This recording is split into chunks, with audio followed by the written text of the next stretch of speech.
नौजवान था और यतीम भी था। शौक बन गया दीन पढ़ने का।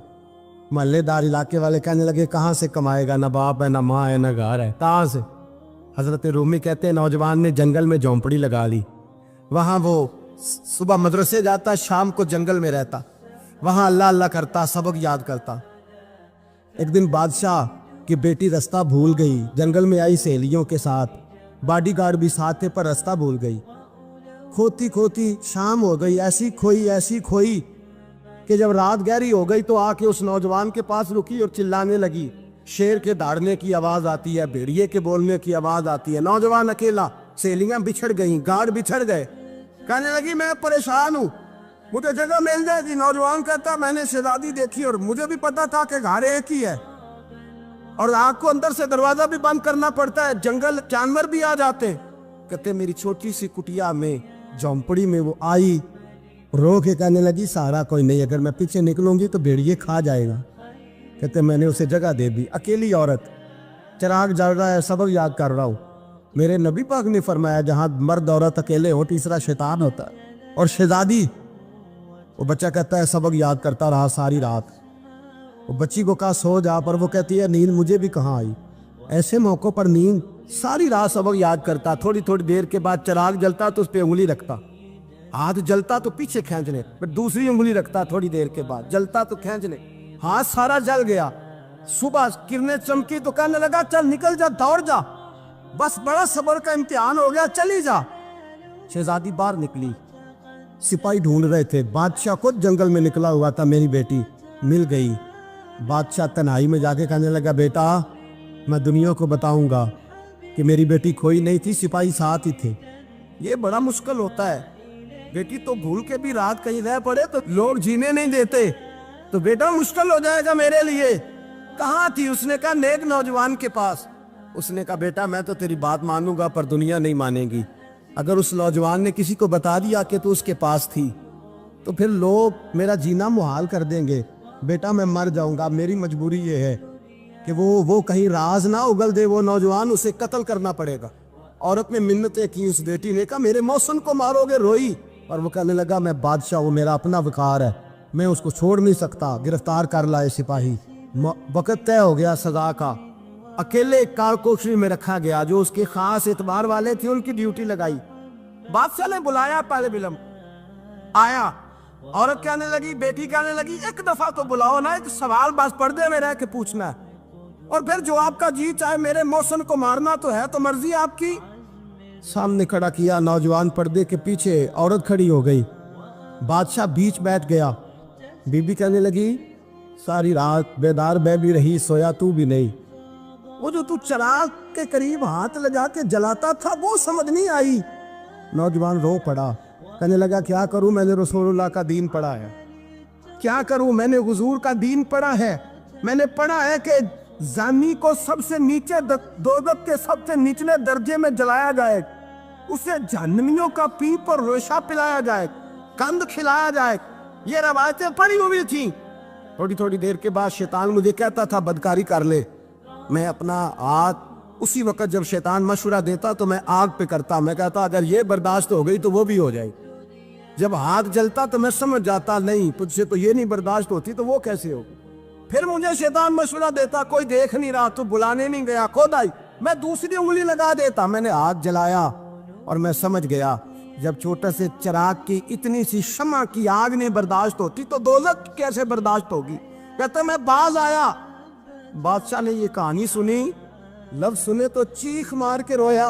कहने लगा तालिब इल्म तू तो मेरे नबी का सच्चा गुलाम है, और मेरे रसूल के जो सच्चे गुलाम होते हैं उन्हें फांसियां नहीं दी जाती, उन्हें तख्त पर बिठाया जाता है। अब तुझे सजा नहीं होगी, बल्कि मैं अपनी बेटी का निकाह तेरे साथ करूंगा और मेरे बाद इस सल्तनत का बादशाह भी तू ही बनेगा। अब वो नौजवान वहां नारे लगा रहा है, कहता लोगों तुम मुझे कहते थे दीन से क्या मिलता है, दीन से तो अल्लाह तख्त व ताज भी अता फरमा देता है। अगर नौजवान शर्मो हया वाले बन के रहे अल्लाह सारी इज्जतें दे देगा। देखे ना अल्लाह के फजल से इज्जत मिलती है, और जब कोई इज्जतदारों जैसा काम ही ना करे। एक बात और अर्ज करनी है पर वक्त थोड़ा रह गया। जवानों मैं ना जब कभी परेशान होता हूँ ना तो मैं ये वाली बात खोल के पढ़ता हूँ वाला, ये बात ढारस बनाती है। ढारस توانائی دیتی ہے, پورا مضمون باندھا ہے. اعلیٰ حضرت کہتے ہیں بہروپیہ تھا, مداری, روپ بدل بدل کے دکھایا کرتا تھا, بادشاہوں سے انعام لیتا تھا. ایک دن اورنگزیب عالمگیر کے پاس آ گیا, کہنے لگا میں روپ بدلوں گا, اگر آپ پہچان نہ سکے تو میں انعام لوں گا. آپ نے فرمایا میں کوئی ایسے ویسا بادشاہ نہیں, کہا مجھے دھوکہ دینا مشکل ہے. کہا نہیں, میں روپ بدلوں گا. حضرت اورنگزیب عالمگیر بڑے نیک بادشاہ گزرے, بڑے پرہیزگار. وہ بہروپیہ کہنے لگا میں روپ بدلوں گا, آپ نہیں پہچان سکیں گے. فرمایا چل جتنا تیرے اندر زور ہے لگا لے. حضرت نے اعلان کیا کہ میں نے فوجی بھرتی کر دے, 2 ماہ کے بعد ٹیسٹ ہوگا. وہ 2 مہینے دوڑتا رہا, رنگ روپ بناتا رہا, آیا ٹیسٹ دینے, 2-3 سپاہیوں کا امتحان لیا. اس کی باری آئی تو 10 روپے دیے, کہنے لگے تیرے آنے جانے کا کرایہ میں نے تجھے پہچان لیا ہے. کچھ دنوں کے بعد جانے لگے سفر پر, تو بھکاری آ گئے خیرات مانگنے. اس نے بھی سارے منہ پر سیاہی مال لی, کپڑے پھاڑ لیے, سر کے بال مڈا لیے, پگے تک کٹا لی, بدرنگ ہو کے آیا. کاسا آگے کیا تو حضرت نے 10 روپے ڈالے, کہنے لگے تیرے آنے جانے کا کرایہ میں نے پہچان لیا ہے. کچھ دن گزرے تو ٹیچر کی ضرورت تھی. اس نے منہ سے بڑی کر لی, داڑھی نکلی لگا لی, سر پہ جنا کیپ پہن لی, ایک شیروانی لے لی اور ہاتھ میں چھڑی پکڑ کے آیا. کہنے لگا میں استاد ہوں, 2-4 بندوں کا امتحان لیا, اس کی باری آئی تو 5 روپے دیے, 10 روپے دیے, کا تیرا کرایہ میں نے پہچان لیا. 2 سال گزر گئے. وہ جب بھی آتا حضرت پہچان لیتے. ایک دن سفر پہ جا رہے تھے, بہت بڑا لشکر تھا, جہاد کرنے جا رہے تھے اورنگزیب عالمگیر. تو دیکھا ایک پہاڑی ہے, پہاڑی پہ لوگ جا بھی رہے ہیں آ بھی رہے. اورنگزیب عالمگیر پوچھنے لگے یہاں کیا ہے؟ کہنے لگے بابا جی بیٹھے ہیں دعا کرتے ہیں, اللہ کے نیک بندے ہیں. اورنگزیب کہنے لگے یار پرانے لوگ سارے ہی اللہ والوں کو مانتے, یہ بھی مصیبت آئی ہے جتنی نہیں آئی ہے, سارے لوگ ہی مانتے. کہنے لگے ذرا میں دعا نہ کرا لوں, بچے کام جا رہا ہوں. اورنگزیب بادشاہ تھے, بادشاہ لوگ نازک مزاج ہوتے ہیں. گھوڑے سے اترے, بڑی مشکل سے پہاڑی پہ چڑھے, اوپر گئے تو لائن لگی ہے, بابا جی غار میں بیٹھے. کہنے لگے میں نے ملنا ہے, میں اورنگزیب ہوں. انہوں نے کہا ہمارا بابا اس طرح کا پیر نہیں کہ امیر آئے تو رنگ اور ہو, غریب آئے تو اور ہو. یہاں اگر ملنا ہے تو لائن میں لگ جاؤ, سب ایک جیسے. اب لائن میں کھڑے ہو گئے, 50 آدمی آگے تھے, کہتے ہیں 51واں نمبر تھا. تھک گیا دھوپ میں کھڑا کھڑا. جب میں پہنچا غار کے دہانے تو میں نے بابا جی کے چہرے پہ نظر ڈالی تو بڑا نورانی چہرہ, بڑی خوبصورت لب و لہجہ. میں نے کہا میرے جیسا آدمی بھی پگڑی باندھ لے تو اچھا لگنے لگ جاتا ہے, بڑا خوبصورت انداز. کہتے ہیں میں ان کے پاس اتحیات کی حالت میں بیٹھ گیا. میں نے کہا حضور میں جا رہا ہوں جہاد کرنے, دعا کرنا. بزرگوں نے ہاتھ اٹھائے, اللہ اس کی مدد فرما, دین کو غلبہ عطا فرما, اسے دین کا سچا پکا سپاہی بنا. پھر تھپکی دی, 2-4 نصیحتیں نکال ڈالی. دیکھنا ظلم نہ کرنا, زیادتی نہ کرنا, جب تم جیت کر نہ کرنا, غرور نہ کرنا. نصیحتیں بھی کر دی. کہتے ہیں اب جب میں اٹھا تو 2-4 دینار بطور نذرانہ مسلح کے نیچے رکھے, اور الٹے قدم جب میں غار سے اترا انہوں نے رومال جاڑا اور اٹھ کے کھڑے ہو گئے. کہنے لگے آج نہیں تو نے پہچانا, آج نہیں تو نے پہچانا, میرا انعام بنتا ہے, آج نہیں پہچانا, لا پیسے. اورنگزیب کہنے لگا یار تو نے حد کر دی, کہاں چڑھا کہاں کھڑا رہا, دھوپ میں تھک گیا, کمال کر دی بھائی تو نے. بتا تو کیا لے گا, اب تو جلدی بتا, وہ کتنے لوگ پیچھے دھوپ میں کھڑے ہیں, لشکر سارا کھڑا ہے, کیا لے گا؟ اس نے کہا سب سے قیمتی ہیرے وہ ہے جو تیرے سر کے تاج میں لگے ہوئے, مجھے تیرا تاج چاہیے. او بھائیو سننا اور یاد رکھنا, میرے اعلیٰ حضرت کہتے ہیں بادشاہ نے سر کے اوپر سے تاج اتارا, بہروپیے کے قدموں میں رکھا اور کہنے لگے یہ لے, اور یہ تو تیرا مانگنے پر میں نے دیا ہے نا, میں واپس آتا ہوں تو آنا میں اپنی مرضی سے بھی تجھے دوں گا. تو نے اورنگزیب جیسے بندے کو دھوکہ دیا, آنا میں اس وقت بھی دوں گا. وہ دے کر بس بات ختم ہو گئی, حد ہو گئی. دے کر کہتے ہیں جب میں پلٹا نا واپس, بہروپیے نے آواز دی بادشاہ ٹھہر جا. تو میں نے پلٹ کے دیکھا تو کہنے لگے یہ اپنا تاج لے جا, اٹھا اور لے جا. میں نے کہا 2 سال بیت گئے تجھے محنت کرتے, آج قابو آیا تو لے جاؤ. کہنے لگا لے جا, مسئلہ سمجھ میں آ گیا. میں نے کہا مجھے بھی تو سمجھانا. کہتے ہیں وہ پھوٹ پھوٹ کے رویا, اس کی آنکھیں برس پڑی, سیلاب کی طرح آنسو بہہ نکلے, تڑپا اور رو کے کہنے لگا بادشاہ میں نے جھوٹ موٹ رسول اللہ کی غلامی اختیار کی تھی, جھوٹ موٹ کی داڑھی, جھوٹ موٹ کی پگڑی, جھوٹ موٹ کا فقر, میں نے جھوٹ موٹ نبی پاک کا لباس پہنا ہے, تو تیرے جیسے بادشاہوں کے تاج میرے قدموں میں آ گئے ہیں. अगर मैं सचमुच रसूलुल्लाह का गुलाम बनूंगा तो अल्लाह क्या कुछ अता फरमाए, अल्लाह कितनी नेमतों से नवाजे। मेरे आला क्या फरमाते हैं, आला हज़रत फरमाते हैं फरिश्ते भी करते हैं ताज़ीम मेरी। कौन जी?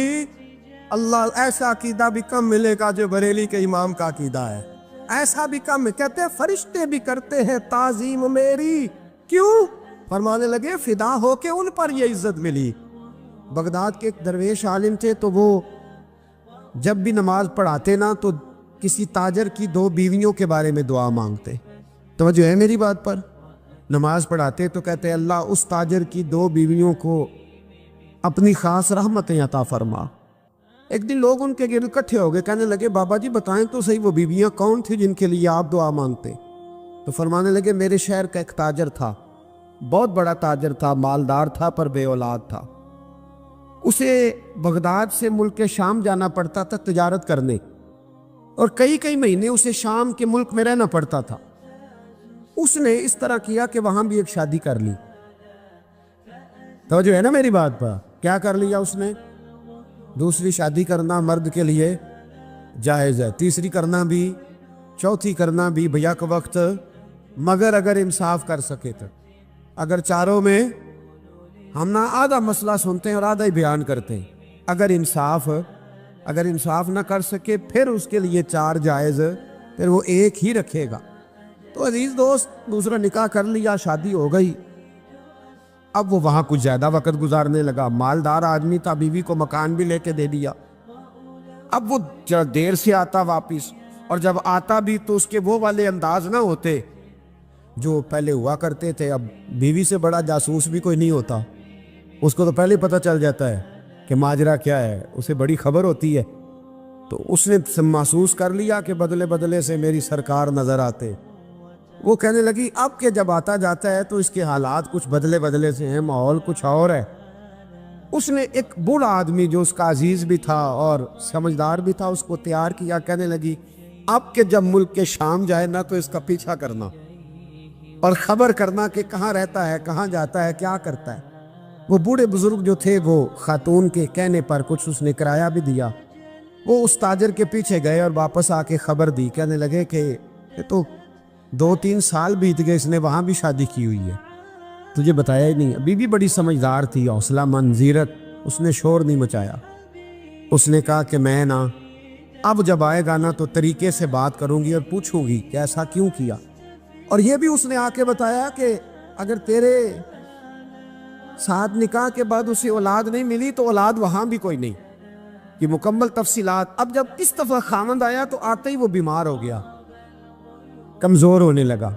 अब खातून ने मुनासिब नहीं समझा कि आते ही धड़ाम से मैं उसके सर पर ये बुत ये छोड़ दूं कि तूने निकाह किया हुआ है और मुझे बताया नहीं। वो जरा तसल्ली में रही, कुछ वो बीमार था, हौसला रखा, खिदमत करती रही। कुछ दिन गुजरे तो वो ताजर इंतकाल कर गया, फौत हो गया। अब राज खुल न सका, इद्दत गुजारी, और जब सारा माल जमा किया ना तो अशरफियों की बोरियां भर गई। सारा माल उस बीबी का, 4 बोरियों में अशरफियां, 4। यहां तो पेट का दोज़ख है, माज़ अल्लाह भरता ही नहीं। हाल में मजीद, हाल में मजीद। वो जो कहते थे ना कि बस बाहर चला जाऊं और बाहर मैं कुछ थोड़े से पैसे कमा के 2-3 साल में लौट आऊंगा, फिर यहाँ आके कोई कारोबार करूंगा, वो गए हैं तो वापस नहीं आए। वो जो कहते थे ना बस मैंने इतना सा कारोबार करना है कि मकान बन जाए, उन्होंने 4 मकान भी बना लिए हैं, लेकिन ब्रेक हल में मजीद की दौड़ है। अब 4 बोरियां उस औरत ने छुपाए रखी।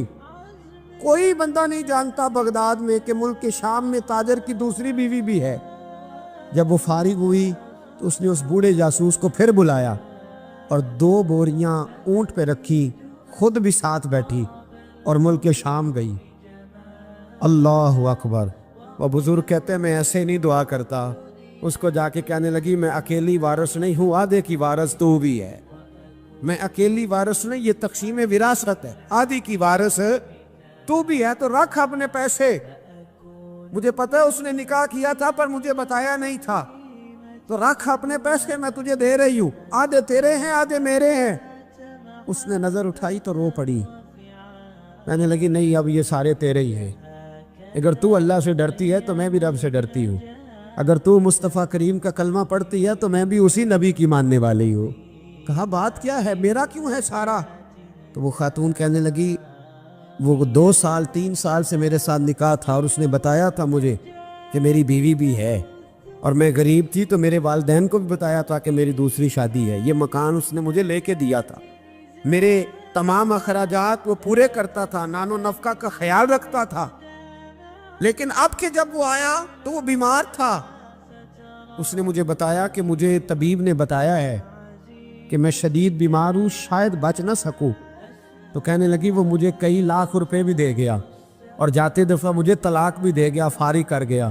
کہنے لگا تو جہاں چاہے میرے بعد نکاح کر سکتی ہے، اور کہنے لگا میں چاہتا تھا پہلی بیوی کو بتا دوں، موقع نہیں بنا اور اس کا دل نہ ٹوٹے، بتا نہیں پایا، لہذا وہ مجھے ڈھیر سارے پیسے دے چکا ہے، سارا میرا حصہ مجھے پہلے سے دے چکا ہے۔ میری بہن اب یہ 4 بوریوں میں سے 2 میری نہیں بلکہ 4 کی 4 ہی تیری ہے، تو ہی اس کی حقدار ہے۔ تو بزرگ کہتے ہیں مجھے بتاؤ جن کے اندر اس قسم کے تقوی کی جھلک ہو ان کے لیے ہر نماز کے بعد دعا مانگنی چاہیے کہ نہیں مانگنی چاہیے؟ حضرت عمر کے زمانے میں ایک نوجوان تھا، نیک تھا، مسجد جایا کرتا تھا رات کو۔ تو مسجد جا رہا تھا تو رستے میں ایک عورت نے دعوت گناہ دی، ابن عساکر نے اس کو لکھا ہے۔ تو نوجوان تھا، خواہشات تھی، کچھ طبیعت مائل ہو گئی، ابھی ادھر جا ہی رہا تھا کہ کسی نے آیت پڑھ دی والی من خاف مقام ربی جنتان، جو رب کے سامنے کھڑے ہونے سے ڈرے گا اللہ 2 جنتیں دے گا۔ واقعی ڈر گیا، وہ واقعی ڈر گیا، اتنا ڈرا کہ بے ہوش ہو کے گر پڑا۔ بیماری سے لوگ بے ہوش ہوتے ہیں، پیسے ڈوب گئے بے ہوش ہوتے ہیں، بچے کے غم میں بے ہوش ہوتے ہیں۔ سچ بتاؤ کبھی خوف خدا سے بھی بے ہوش ہوتا کوئی دیکھا ہے؟ ہمارے ہاں تو روز مرہ ہی نہیں ہے بھائی، اور بڑی باتیں ہیں بے ہوش ہونے کی، ڈرنے کی، غش کھانے کی۔ بے ہوش ہو کے گر پڑا، بوڑھے باپ کو کسی نے بتایا بچہ بے ہوش پڑا ہے، اٹھا کے گھر لائے، گھر لا کے کہا بیٹا کیا ہوا؟ نوجوان ہے، چڑھتی جوانی ہے پر پاکیزہ بڑی ہے۔ کہنے لگا ابا جی گناہ کی طرف چلا گیا تھا پر میں نے آیت سن لی جو اللہ کے سامنے کھڑے ہونے سے ڈرے گا رب 2 جنتیں دے گا، میں ڈر گیا تھا، رب واقعی 2 جنتیں دے گا۔ باپ رو پڑے، ابا جی کی آنکھوں میں آنسو آئے اور کہا پتر اللہ بڑا مہربان ہے، اس کے وعدے سچے ہیں، واقعی 2 جنتیں دے گا۔ اس نے پھر ایک چیخ ماری اور اس طرح کی ماری کہ اس کی روح ہی پرواز کر گئی، روح ہی پرواز کر۔ کشتگان خنجر تسلیم را، عشق کی خنجر سے قتل ہو گئے لوگ۔ صبح حضرت عمر کو پتا چلا کہ انہوں نے تو رات جنازہ بھی پڑھ دیا، تدفین بھی کر دی۔ جناب عمر فرمانے لگے اتنا نیک نوجوان خوف خدا سے دنیا سے چلا گیا، مجھے کیوں نہیں بلایا میں جنازہ پڑھتا؟ فاروق اعظم فرما رہے ہیں میرا شوق تھا میں اس کا جنازہ پڑھتا۔ کہ حضور